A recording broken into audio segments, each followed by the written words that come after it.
"Mom, why is that man dressed so raggedly?"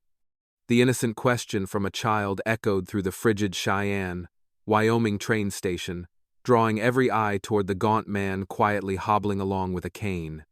His faded jacket, hands covered in scars, and eyes clouded as if they had seen too much loss. Someone whispered softly, "Homeless veteran." But there was something no one saw.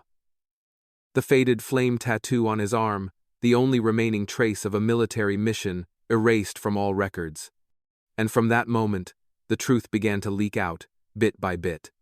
All right, my dear audience, get ready for a story that will leave you in awe. Take a second to like the video, subscribe, and leave a comment below to let me know where you're watching from and what time it is for you. It's always exciting to see someone joining us from all corners of the world. The Cheyenne train station was colder than usual that morning. Wind from the plains swept through the platform corridor, carrying fine dust and the smell of rusted metal. Beneath the time-faded glass dome, an elderly man quietly bent down, collecting scraps of paper caught in the cracks of the floor. His worn wooden cane followed him along the corridor like a silent, elongated shadow. His name was Isaiah Holt. For 15 years, he had been at the station every early morning, before even the ticket booth staff opened their counters. No one had hired him, no one compelled him to do anything. Yet every day, he meticulously cleaned every nook, neatly arranged the chairs, and kept the walkways clear as passengers flooded in. The station manager gave him a small amount of cash at the end of each week, enough to get by with a few loaves of bread, instant coffee, and a thin blanket in the chilly rented room behind the freight yard. No one asked where he came from, no one truly cared why he stayed. Isaiah existed as part of the scenery, like the weathered signboards or the ticket machine that occasionally jammed on change. The younger folks called him Old Flame, a name that sounded both mocking and distant, as if he had once been something, but was no longer worth remembering. The name came from the faded tattoo on his left arm, a flame, simple but fierce. It sat starkly amid old scars, like a mark that refused to vanish. To outsiders, it might have been the emblem of a once reckless biker or a wanderer who refused to age. But to Isaiah, it was the last vow he carried etched not just in ink, but in blood, ash, and memories too heavy to voice. He rarely looked up. His shoulders always slumped, as if bearing a portion of a past the world didn't care to know. But in the moment when sunlight slanted through the glass dome, when that tattoo peeked out from his frayed sleeve, something flickered, a tiny, fleeting spark, like an ember briefly waking. Isaiah didn't seek attention. He merely walked the platform quietly, step by step, the steady tap of his cane on the floor like a familiar ritual. Each morning, as trains came and went, he stayed as if waiting for another train, a train only he knew, one that would come only when people remembered what had been forgotten. A dry, resounding crash echoed through the morning station, when the metal trash can slipped from Isaiah's hands, tipping over and spilling its contents across the corridor. Can wrappers, plastic cups, newspapers, and shards of broken glass scattered, rolling among the polished shoes of passengers waiting for their train. Near the coffee kiosk, 3 young men leaned back in their chairs, chuckling with delight. Their laughter wasn't loud, but it cut like a razor. "That old man probably thinks he's Rambo," one smirked, sipping hot coffee. "Or some veteran hyped up by war movies," the second chimed in, glancing at Isaiah kneeling in the corridor. "Look at that tattoo, though," the third said, voice dripping with mockery. "A half-burned flame? Cheap ink for washed-up biker geezers." The 3 burst into laughter, then buried their heads in their phones, as if they'd just enjoyed a public comedy act. Isaiah didn't look up. He picked up each piece of paper, each fragment of broken cup, with gloved hands missing fingers of fabric. His movements were slow, not clumsy, not rushas, if he were collecting something far more significant than the anonymous trash strewn across the floor. His hands trembled slightly, not from fear, not from anger. It was a tremor from deep within, an instinctive reflex of someone who had once heard screams in their ears, felt the heat of fire consuming the air, and held a dying comrade amid flames never spoken of. The small glass shards glinted under the station's lights, reflecting his face like a fractured painting. Not one piece was clear enough to show him whole, but each carried a fragment of an exhaustion never properly named. A woman leading her child hurried past, glancing briefly before quickening her pace. A station employee turned away, pretending to be busy on a call. No one stopped. No one spoke up for him. The tattoo on Isaiah's arm peeked out from his frayed sleeve, a simple, faded flame, unadorned.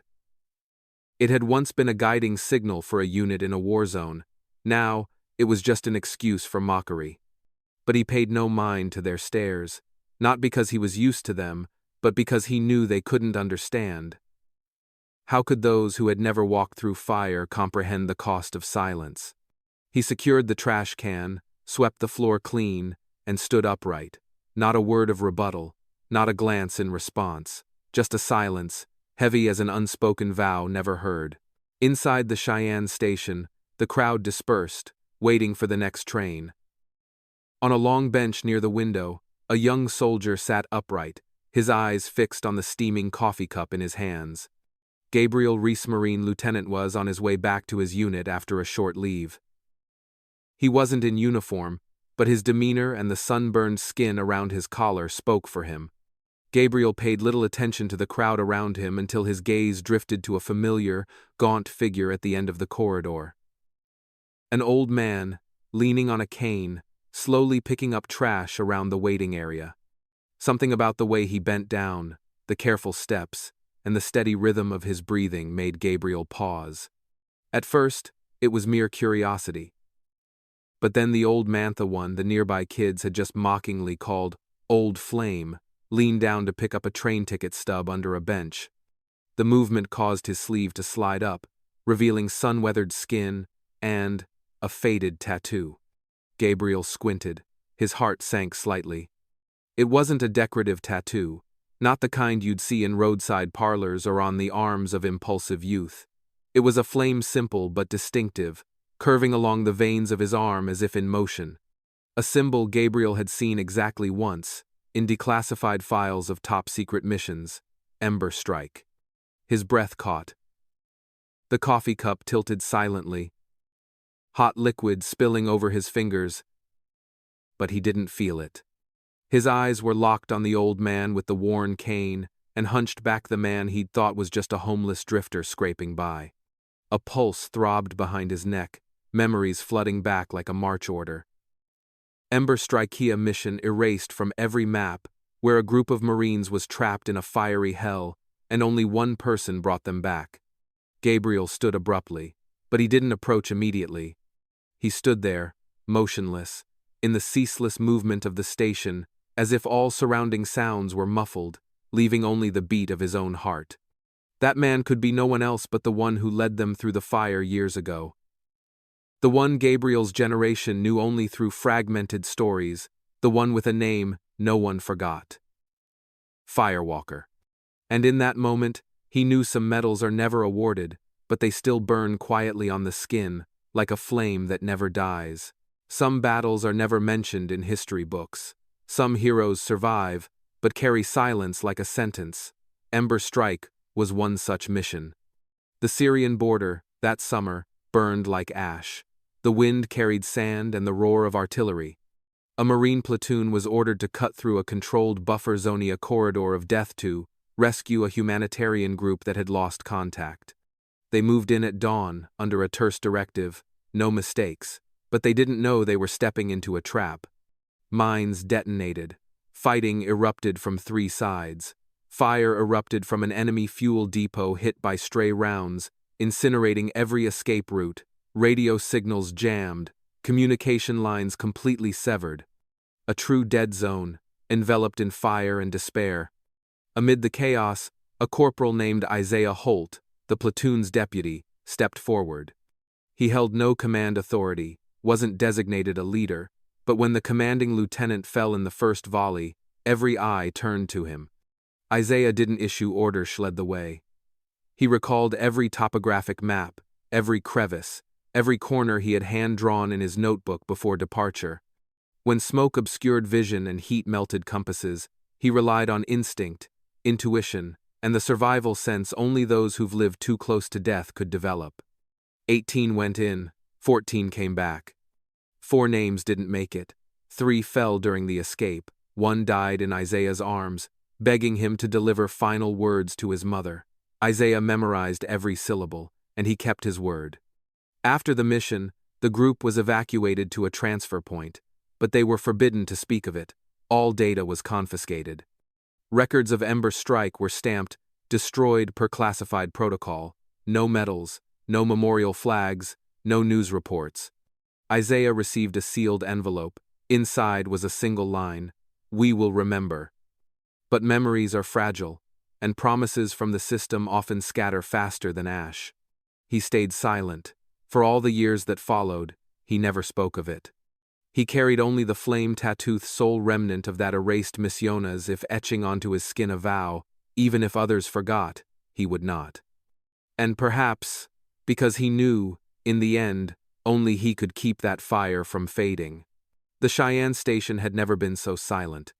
Just minutes before, it was filled with familiar sounds, the clatter of suitcases rolling over tiled floors, the announcer's voice calling out schedules, laughter mingling with the smell of morning coffee. But when Gabriel stepped out from the row of seats, walking toward the gaunt man bending down to pick up a scrap of paper near the tracks, every movement slowed, as if a film reel had been compressed. He didn't run, didn't rush. Just steady steps, carrying something no one around could name. The backpack on his shoulder slid down, the coffee cup left behind on the seat still warm. He stopped 3 steps away from Isaiah. The old man still hadn't looked up. Gabriel stood tall. His right hand rose to his forehead in a crisp, solemn salutano warning. No explanation. Only the gravity of the gesture itself spoke. The station's sounds seemed to drain away. The barista at the coffee kiosk froze mid-motion. A passenger with a half-eaten sandwich looked up instinctively. Even the group of young men who had mocked the old man days earlier turned, drawn into something they didn't understand but couldn't ignore. Isaiah raised his head. His eyes were unclear whether from the reflected light or something sinking in his chest. His wooden cane tapped lightly on the floor. He stood straighter than usual, not out of pride, but from instinct, an old habit when faced with someone in uniform, even if only in gesture. Gabriel held the salute for a few seconds.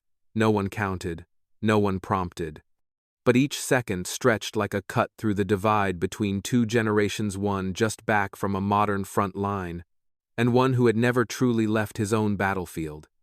Isaiah didn't know how to respond. He wasn't prepared for this no script, no title. He only nodded faintly, his eyes now glistening. Not from mere emotion, but because something within him had been lifted, a burden he thought had turned to stone. Every gaze converged on them. No one spoke. No one dared interrupt that solemn silence.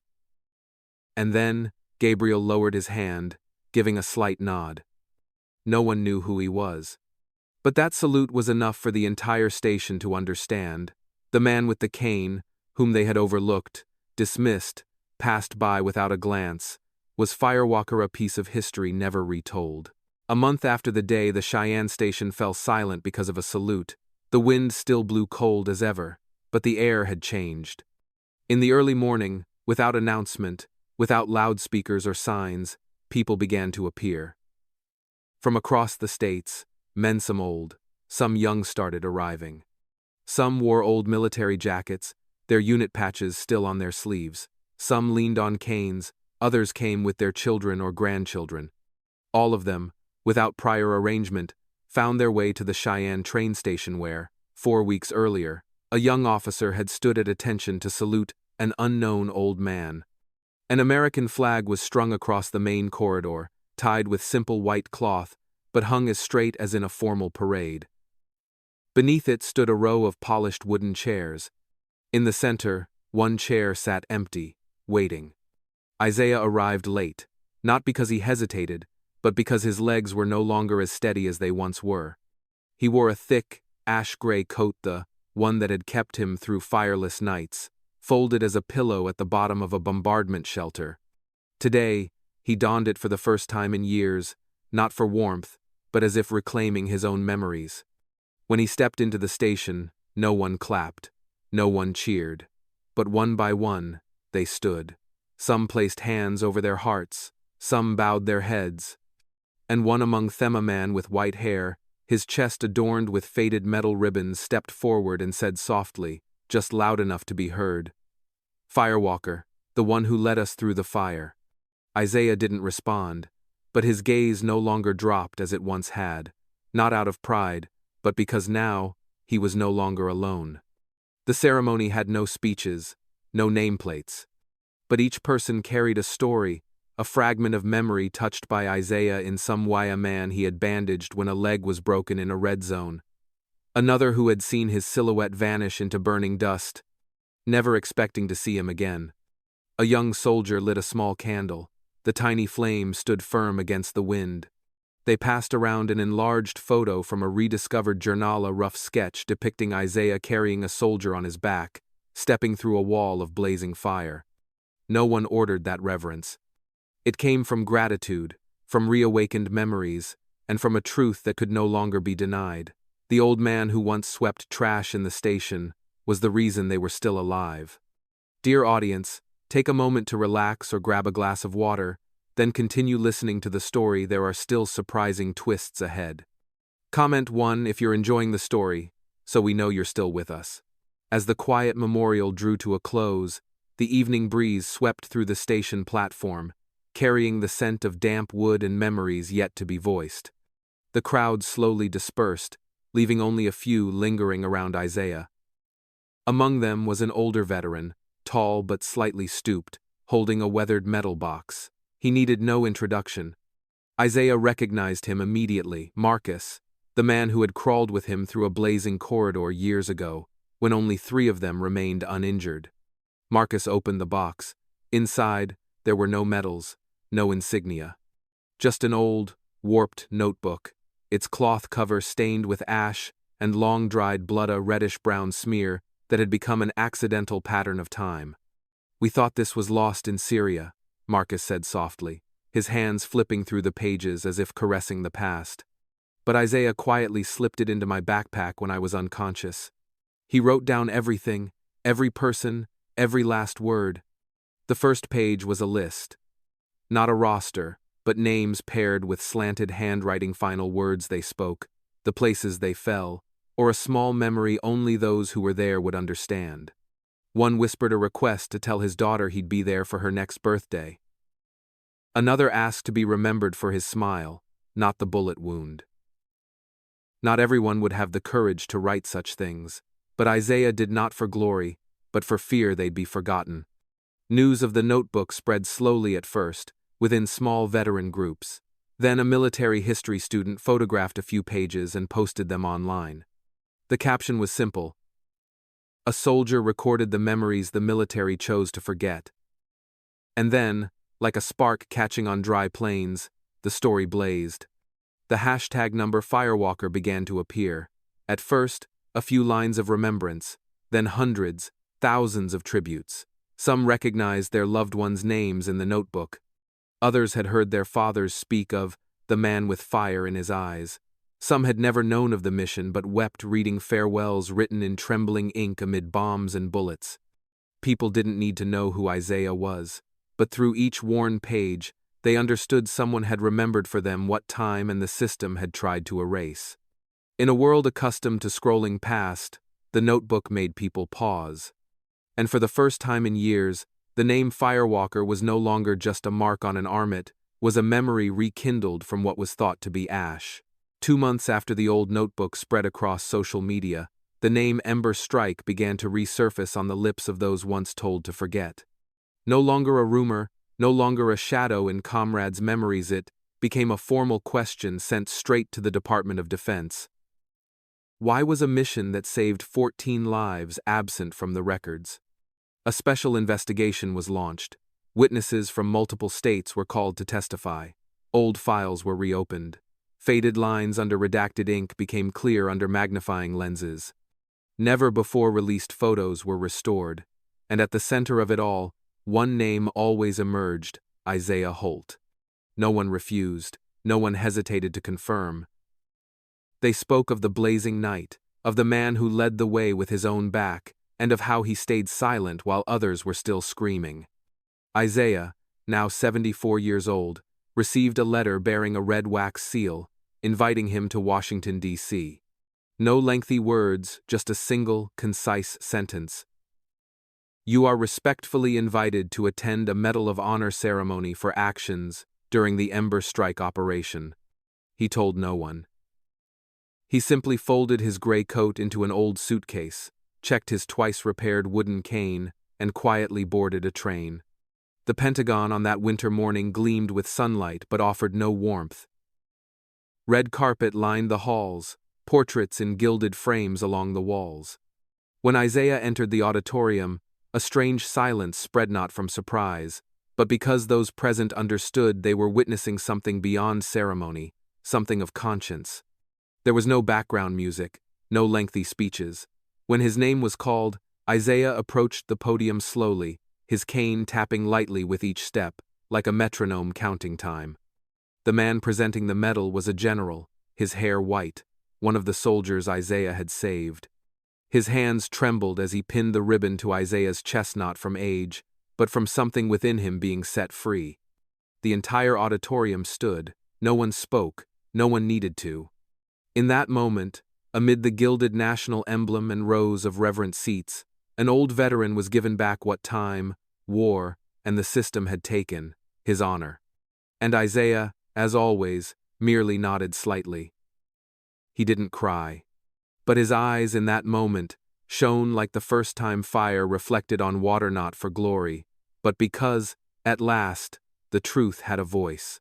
After the ceremony, Isaiah didn't rush back to Cheyenne. He stayed in Washington for a few days, not for press conferences or to bask in praise.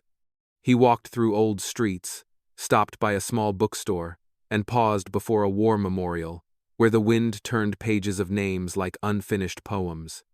When he returned to Wyoming, he carried a wooden box lined with green velvet inside.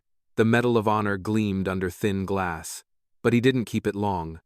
A few weeks later, he visited a small military museum on the outskirts of Casper.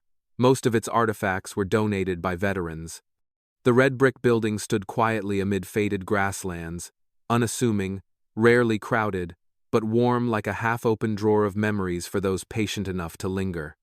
The museum curator, a woman in her 50s, opened the door when Isaiah tapped with his cane. He stepped inside, his eyes scanning black and white photos and uniforms displayed behind glass, then resting on an empty corner to the left where afternoon light slanted through, casting a silent golden streak. He placed the box containing the medal on the table. Then, slowly, he removed the cane from his hand, the wooden cane that had followed him through thousands of steps, broken once, patched with wire, and had steadied him through countless unnamed winters. This cane, he said softly, his voice nearly blending with the hum of an old heater in the background, wasn't for walking. He set it beside the medal, aligned neatly, his hand pulling back as if he'd just touched a piece of his former self. It's a testament, he continued, eyes fixed on the items he'd placed down, to journeys through fire and back. The curator nodded silently. No words were needed. She took a small piece of paper, wrote a brief description, and placed it beside the cane. Firewalkers canon not for stepping, but for remembering. Isaiah left the museum with empty hands. His steps were slower, but his gaze was lighter, as if he had left a piece of his soul there, no longer needing to carry it. And from that day, among the uniforms and insignia, the old wooden cane became one of the artifacts visitors lingered over longest.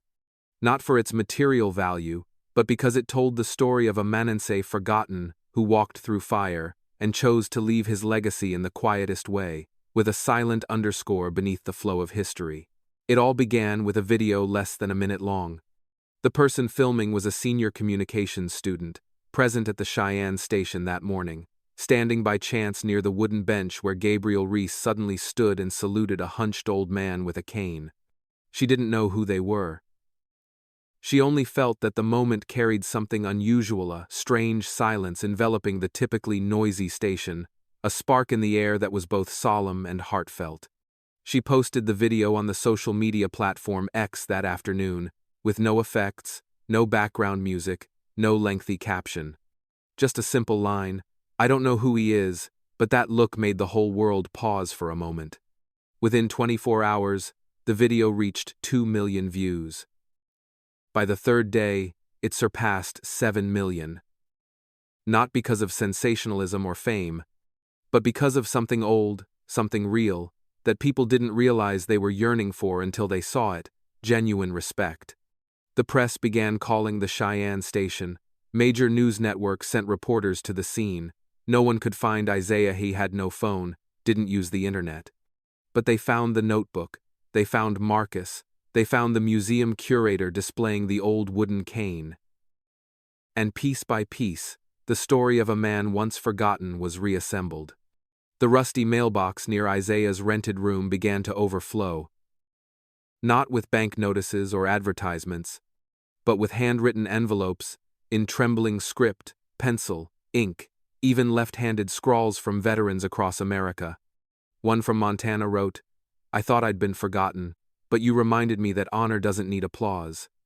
A letter from Texas had just one sentence, "I saw that tattoo, I remember it, thank you for living long enough to tell our story." Online, the hashtag number Firewalker surged again. But this time, it wasn't just photos of notebook pages. It was veterans sharing their own tattoos, small items carried from battlefields as if to say, "I was there too, and I haven't forgotten either." People didn't need to know the mission's details, they only needed a symbol, and now they had one: a gaunt old man, a worn cane, and a salute that made an entire nation pause, if only for a single breath. Isaiah Holt passed away on an early spring morning, 3 months after he slowly walked across the stage to receive the Medal of Honor. He left no will, no family, no crowded funeral. The landlord found him gone in his sleep, his face serene, hands resting on his chest as if holding something preciouser, finally letting go of what he had carried his entire life. News of his passing appeared in a brief notice in the local paper, but within 24 hours, thousands of comments from across America flooded under the hashtag number Firewalker. Those who had written him letters, watched the video, or visited the Cheyenne station just to sit on the bench he once sat on now mourned together in unison. A week later, at the very platform where it all began, a stone plaque was erected, unadorned, unpretentious. Its inscription was simple: Isaiah Holt, Firewalker, the man who walked through fire for others. Below, a line from his notebook: "Not every survivor is remembered, but those who dare return to lead the way, they never truly vanish." The plaque quickly became a familiar stop for young soldiers, those who had read his notebook, seen Gabriel's salute, or been awakened from a sense of futility in peacetime by the story of a man they never met. From that group, a special unit was formed, its name inevitable: Flame Unit. Not part of any traditional military branch, Flame Unit was a collective of veterans, reservists, and young professionals skilled in firefighting, medical aid, and crisis response. They carried no weapons, only rescue ropes, gas masks, first aid kits, and an undying spark of spirit. The first Flame Unit was deployed in Montana, where a forest fire raged from a lightning strike. Amid choking smoke and the roar of helicopters, they stepped into the red zone without hesitation, as if following the footsteps of someone who had once led an entire platoon out of a sea of flames, without a map. They wore no individual names on their uniforms, only a symbol, a small silver flame, embroidered on the left chest, simple, refined, but instantly recognizable to anyone who had read Isaiah's notebook. His legacy didn't reside in a museum, locked behind glass. It walked into the world through action, through hands that reached out when others pulled back. Through a generation that believed, in the darkest moments, there is always someone who goes first and leaves behind smoldering footprints as a call. Keep going, I've cleared the path. Some leave this world with names absent from history books, but the way they lived and stayed silent becomes a reminder for an entire generation. Isaiah Holt's story is not just about a belated medal, but proof that honor doesn't need applause, and true legacy lies not in medals, but in the footsteps left behind when no one was watching. If you've ever felt forgotten, misjudged, or lived in silence, remember Firewalker. Because perhaps your quiet resilience and loyalty are lighting the way for someone you'll never know. Thank you for following this story to its end. Please comment with the city you're watching from, share your thoughts, and send a tribute to a veteran you've known. If this story touched you, share it so more people can remember the silent heroes around us. And don't forget to subscribe to the channel so we can keep that flame burning together.